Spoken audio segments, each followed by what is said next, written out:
SNC 6801M automatic switch operator line voltage input range is 93 to 276 volts AC. Failure to observe the precautions below will result in serious personal injury or death. Some of these precautions may differ from your company's operating procedures and rules. When a discrepancy exists, follow your company's operating procedures and rules. This video is intended to be used in conjunction with the written instructions that came with your gear and can be found at snc.com. Danger. The following procedure requires that the switch be fully bypassed or de-energized. Operating an energized switch that is not bypassed will result in serious personal injury or death, as well as damage to the switch. This video illustrates the steps to set the switch travel distance on the 6801M automatic switch operator.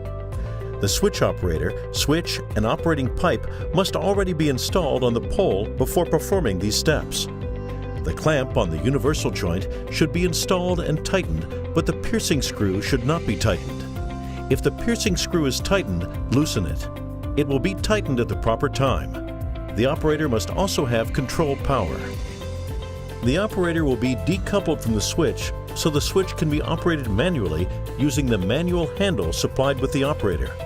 The handle can be found inside the switch operator.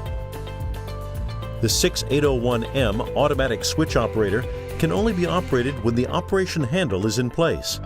When the handle is removed, the LED light labeled "Not Ready" will be solid, which indicates the operator is disabled. The close limit position will be set first. Remove the manual operation handle from the operator faceplate and close the operator door. Remove the handle pin from the decoupling mechanism. Insert the handle with the bend facing down and insert the handle lock pin.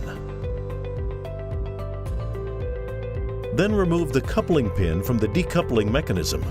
To decouple the drive pipe from the switch operator, pull down on the handle so it is perpendicular with the drive pipe. Then, pull the lock wedge out of the coupling slot. Now place the decoupler pin in the lower set of holes behind the wedge. This holds the wedge in the raised position to make sure it will not be caught in the mechanism during manual operation. Now use the manual operation handle to place the switch in the closed position. Note the direction of travel. A rotating switch operator is factory set to operate clockwise from closed to open. Operation can be configured to operate counterclockwise when the switch requires it. See the closed direction set point in SNC Instruction Sheet 1045M-530 on page 23 to configure the rotation device. Now, loosen the clamp on the universal joint that holds the decoupling pipe so the pipe rotates freely in the universal joint. Use the handle to move the decoupling pipe until one of the padlock holes in the locking plate lines up with the padlock hole on the decoupling pipe.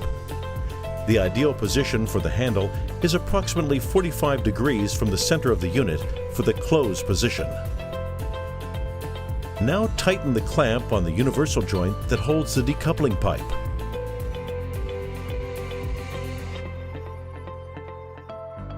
Check the handle operation position by swinging the pipe handle 90 degrees clockwise and 90 degrees counterclockwise to open and close the switch.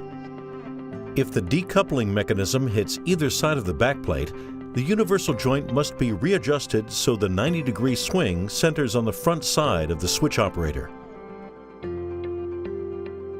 Now tighten the piercing bolt on the universal joint into the decoupling pipe. Remove the handle and replace the handle pin in the empty handle bracket.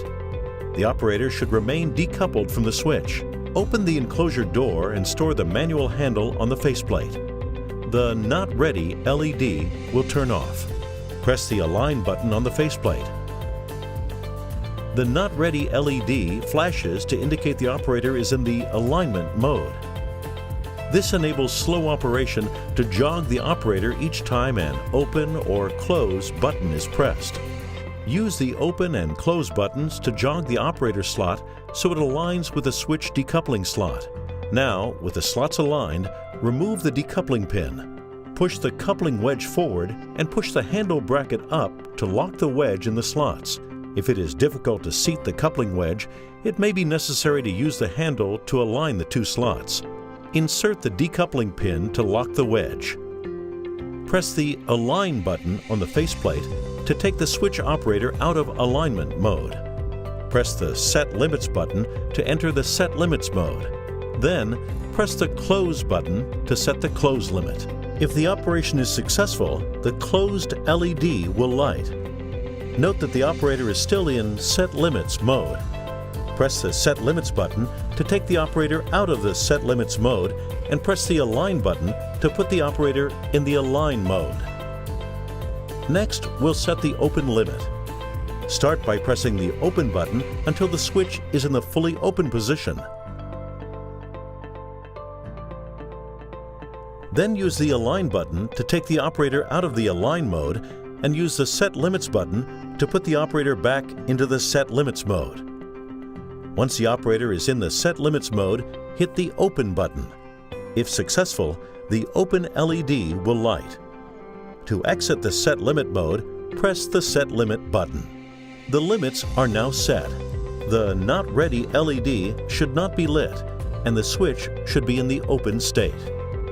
Press the SCADA Control Change button to put the switch operator in the local mode. Then press the Close button. The switch will go to the closed position and the red Closed LED will illuminate. Operate the switch several times with the Open and Close buttons while observing the switch operation to ensure it is fully opening and closing each time. We hope you have found this video informative. If you have any questions, please visit our website at snc.com.